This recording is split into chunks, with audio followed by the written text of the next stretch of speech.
Then Jesus took John and James and Peter with him and went up a hill to pray.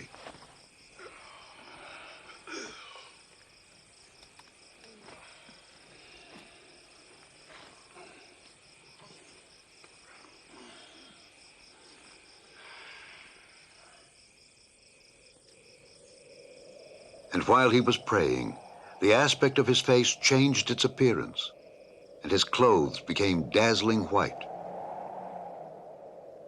Suddenly, two men were talking with him. They were Moses and Elijah, who appeared in heavenly glory.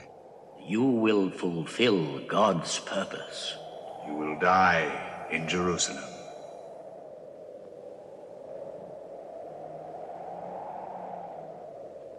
James, John.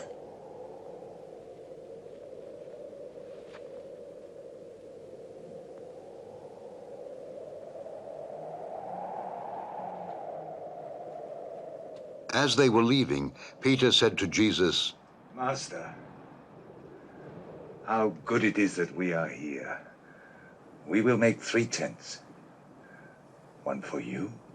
As Peter spoke, One a for cloud Moses, came and overshadowed them. and one for Elijah. And the disciples were afraid. And a voice came from the cloud saying, "This is my son, the chosen one. Listen to him."